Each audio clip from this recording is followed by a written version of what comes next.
Welcome to Keeping Up with Jones, the Lonnie Jones podcast adventure. You are going to hear the stories from the eclectic life of a guy who is a professional counselor, a family man, a SWAT team chaplain, outdoor enthusiast, a guy involved with ropes, 10th Planet Jiu-Jitsu, a chaotic Jedi, and who is a recipient of an honorary doctorate from the University of Adversity. Using these stories, we take the facts lead to concepts, and from the concepts we make a variety of life applications. Just a caveat about the facts. Most of the time we will tell you the facts just the way it happened, but once in a while we'll give you the facts the way other people remember how it happened, and that usually includes a tablespoon of embellishment. No harm is meant, just good, clean fun for educational purposes. Please subscribe and share this with your friends or your enemies. It might help them to be better people if they listen. As always, we thank you for keeping up with Jones, the Lonnie Jones podcast adventure. Introducing the Bible degree with digital ministry. Paul used the marketplace and the synagogue to reach an expanded audience. We have access to the internet and social media. I once heard it said that when McDonald's introduced the drive-through window, they did not change the Big Mac, only how it was delivered. Faulkner University is now offering a new digital ministry track for their Bible degree. Faulkner's degree provides training in understanding and teaching the gospel, alongside training that will allow students to create quality digital content. Opportunities for evangelism in the digital spaces is unlimited, and this is innovative ministry education for our contemporary culture. One of the instructors is a 2-time Emmy-winning former ESPN designer. Members of the Church of Christ could be eligible for the full tuition Jack Zorn Scholarship in order to pursue this special area of study. For more information, contact admissions at faulkner.edu. That is admissions at faulkner.edu. Faulkner University is a digital partner with Keeping Up with Jones, the Lonnie Jones podcast adventure.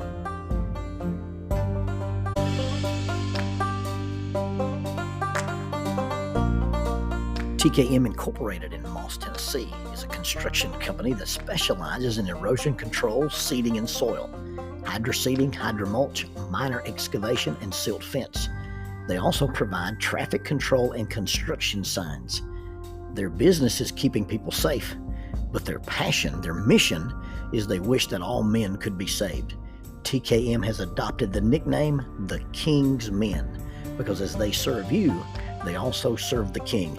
If they could provide any of their services for you, please contact them at 931-243-3958. That is 931-243-3958. Or you can contact them on the net at tkminc2001 at twlakes.net. That is tkminc2001 at twlakes.net. TKM Incorporated is a sponsor of Keeping Up with Jones, the Lonnie Jones podcast adventure. I started out with a sinking feeling, and that sinking feeling was sinking in. Rule number 1, do not carry your backpack. And by backpack, I mean the equipment bag. I don't mean a day pack with food and water, also lovingly known as the snack pack. That's the one you better bring. It's going to be a long walk, and the only thing at the end of it's going to be disappointment. You see, so take a snack. Take water, take Gatorade, take Powerade, take Propel, take electrolytes, take Pop-Tarts, take a banana, take a snack cake, take trail mix. But I repeat, do not take the equipment bag. Do not take the harnesses, the carabiners, the ropes, the gloves. All those things combined in a bag are heavy. And in the same vein that one does not take a knife to a gunfight, one should not take all your climbing gear on a hiking trip. Now, if you already know where the cliff is, if you already know what the rock line looks like, then you hike in order to climb, and that's the reason for taking the walk and taking the gear. But in the absence of that information, you just have this sinking feeling that you're going to be disappointed. You see what I'm talking about is when someone very kind, someone with an interest in your interest says, we've got a bluff on our property you'd probably like to climb. In the early days, I would get all excited and I would go in and carry my gear, and they indeed had a bluff, but not a cliff. I remember as a student in high school when I first started getting out and taking other people rappelling, I had been doing some climbing and stuff in trees, but I was, I could drive and go to Cheehaw Mountain and different places. I remember Lamar Harbin, the guy that worked with some of us as young people at church, said, Lonnie, I've got a rock I'd like to see you shinny down on your ropes. Well, people who think that rappelling and shinnying down a rope are the same thing also think that a bluff and a cliff are the same thing. Now, on this particular day, the day I'm talking about, the day that I started out with the sinking feeling and the sinking feeling sunk in, I was in Livingston, Tennessee. I was doing a series of lectures. I was a much younger person. And in those days, you do a Sunday morning Bible class, you do the Sunday morning worship service, you spend the afternoon, and then you do a Sunday night service, and then you do Monday, Tuesday, and Wednesday at 7 p.m. That's what they called a lecture series or a gospel meeting. Well, in the old days, you'd go to a little town like that, and you and the local minister would go visit the sick or visit the shut-ins or talk to wayward members or spend some time doing the counseling. But in the time that I was doing this, that's not what you did anymore. People didn't want to be visited during the day, and there weren't any projects to do. So when you go out of town to speak, you've got all this time to kill. Well, the local minister had said, I've always wanted to rappel, and ask me if we could maybe arrange it. Well, if I travel out of town and I'm in the tactical Toyota, I've got my stuff with me. And in those days, we just started, running the ropes courses and had just started doing some guided climbing. So, I had all the extra gear and it was already in the truck. And so I said, yeah, we can go if you've got a place for us to rappel. Now, as it turns out, I was staying at Standing Stone State Park, and there are no standing stones at Standing Stone State Park. They've got beautiful trails. They have a Bigfoot legend. They have an annual tournament where they play marbles. They call it the Rolly Hole Tournament, but there are no standing stones at Standing Stone State Park. The only thing you can rappel off of at Standing Stone State Park is the dam. And if you rappel off the dam at the park, you'll get in trouble with the state park. If you rappel off Del Holla Dam, you'll be in federal prison. So I'm not only tasked with if I can be a guide and take these people rappelling, I sort of have to find a place to rappel. Now, a lot of times you go in a local area like that and you visit, the small shops, or you go into places that sell hunting stuff, or you go to a local, like a convenience store. And if there's a teenager there and they have the appropriate look, you say, hey, where do the local young people go and hang out? And the local young people are either going to hang out near a lake or a river.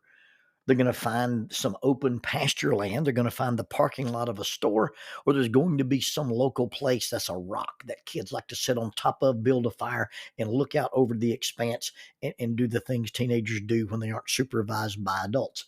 A lot of times these little local places have places named like Bee Rock or Buzzard Roost or Lover's Leap, or you have some prominence named after a malevolent spiritual being like the Devil's Pulpit or the Devil's Courthouse or the Devil's Den. And sometimes places with names like that have suitable rock faces.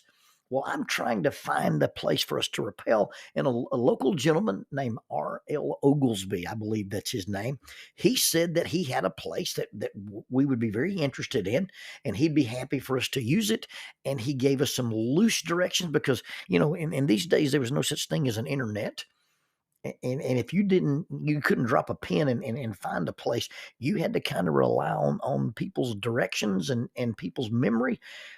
But he'd assured us that we had a place that we could rappel, and he said we couldn't miss it. So here we go on our walk. And now when I say we, I mean me and some preteens.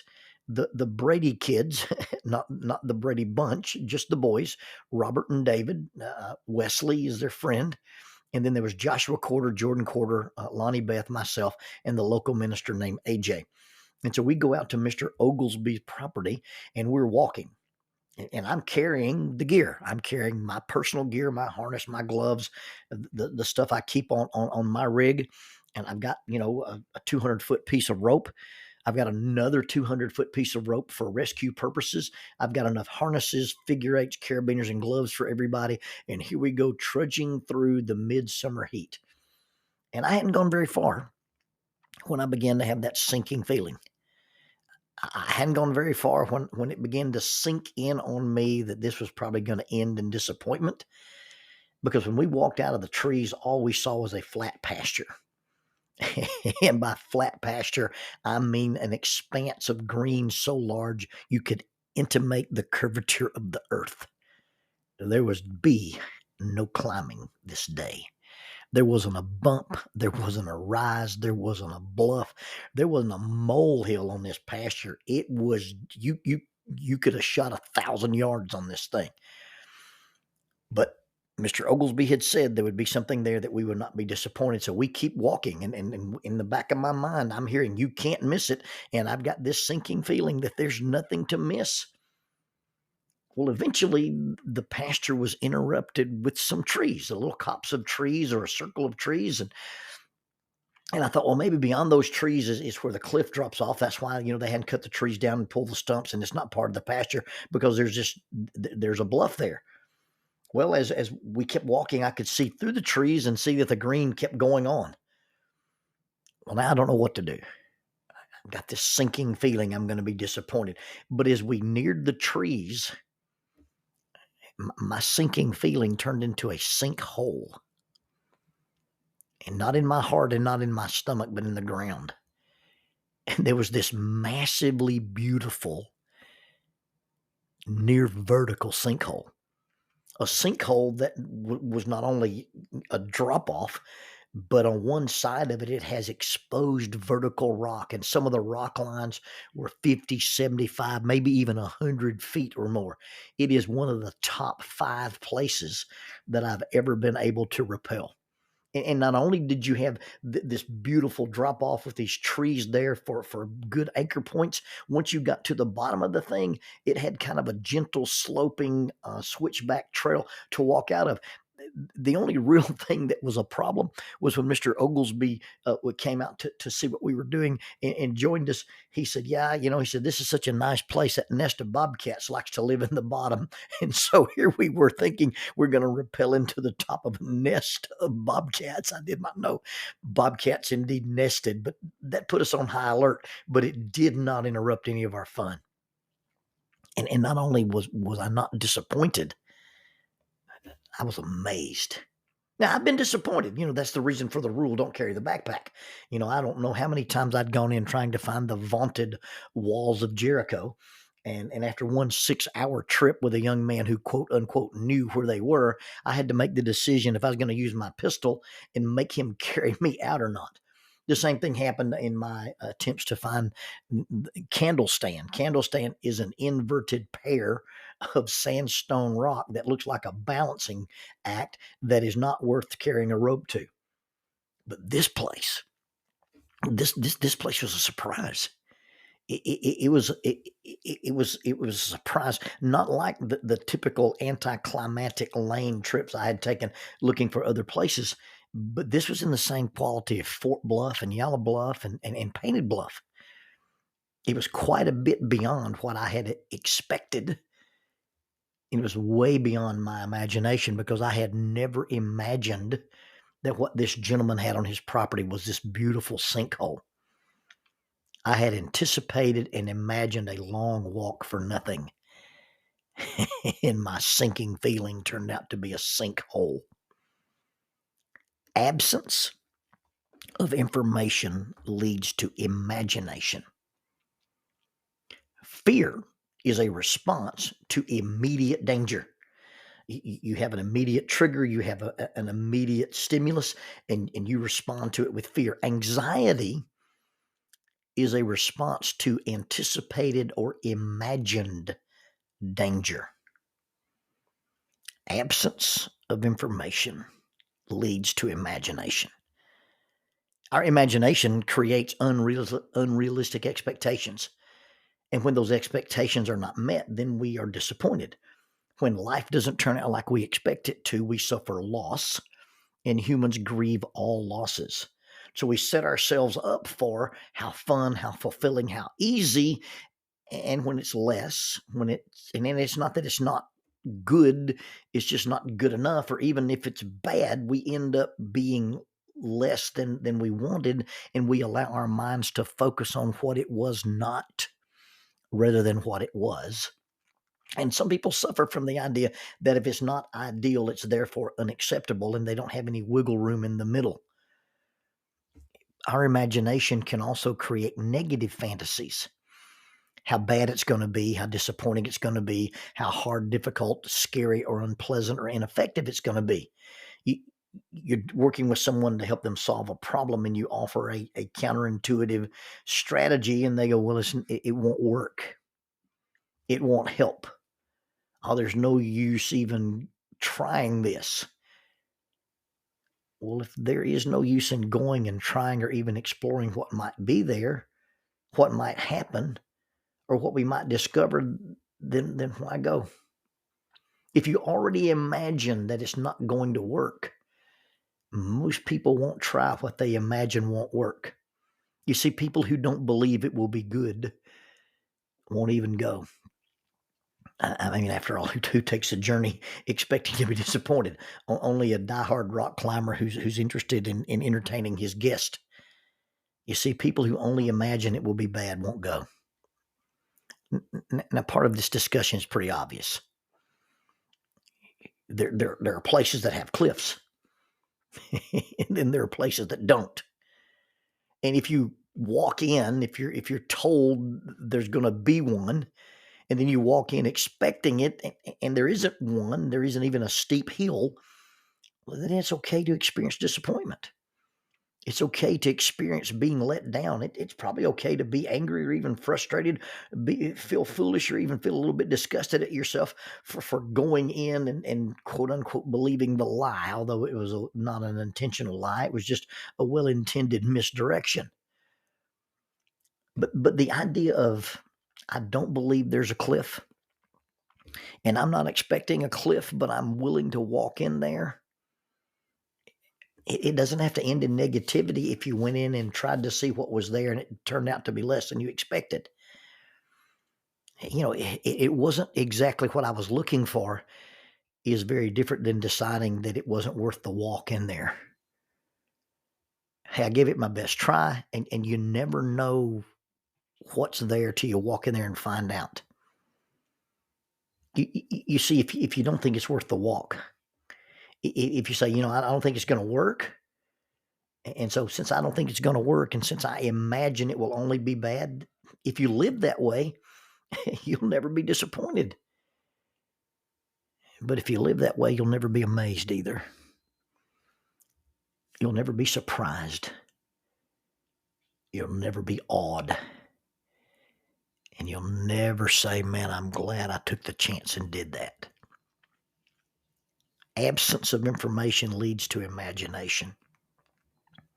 Faith does not require imagination. In fact, faith goes beyond imagination. Faith does not have a brochure. There is not a picture of the thing at the end, what you will find, what you will learn, how you will grow, or how you will be changed. Often the journey of faith is much more valuable than the destination itself. Learning to live by faith, learning to walk by faith, being guided by trust is more valuable than the let me show you a picture money back guarantee kind of arrangement that we are often so comfortable with and demand before we take a journey. Do what I say, when I say it, the way I say it, and you may not get exactly what you wanted or expected, but I promise you will not be disappointed. That's the guarantee of faith. That's the imagination part of faith. Is I don't know how this is going to turn out, but I trust you enough to let it turn out. You see, that's what's at the end. And that's actually even along the way of the faith journey. it really isn't about just the destination, but it's also about the process. It's not the end, but the walk that makes the thing valuable. Grab your gear, all your gear, but it's heavy. What if I get there? No. Grab your gear and follow me. But I don't know where I'm going. But as I'm going, the signs, my expectations, and my imagination of what I should be seeing, all of those, as they pass by me, they point to disappointment. I don't see the cliff. I don't see the rock. I don't see the prominence. But instead of the cliff being something that rises above, it's the cliff that drops below. And then I get to the end of that faith journey, and although it was beyond my imagination, it may not be what I wanted, and it definitely oftentimes is not what you expected, but keep walking, and don't stop. Don't turn back. Don't abandon your gear. And once you get there, once you find it, once you see it, once you get to the end of the faith journey, it will be better than you could have imagined. Let that sink in.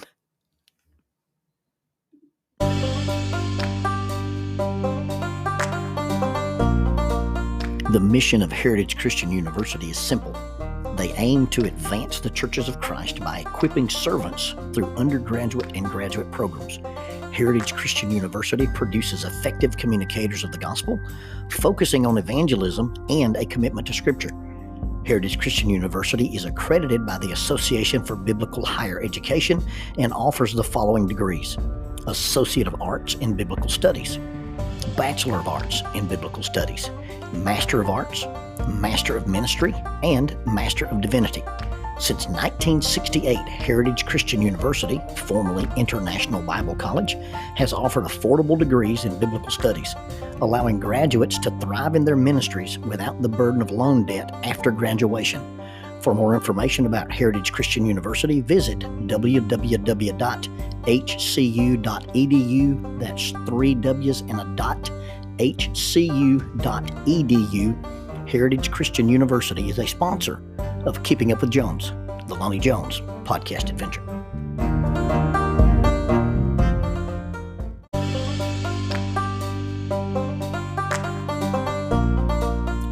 Using the tool of shortwave radio, World Christian Broadcasting literally covers the world every day with the gospel. They use 2 large curtain antennas. One is located in Anchor Point, Alaska, and the other in Madagascar. They send out messages that are recorded at their international home in Franklin, Tennessee. They make available 40 hours of broadcast every day. The broadcasts are made in English, Chinese, Russian, Spanish, Portuguese, Korean, English for Africa, and Arabic. They would love for your group to visit them.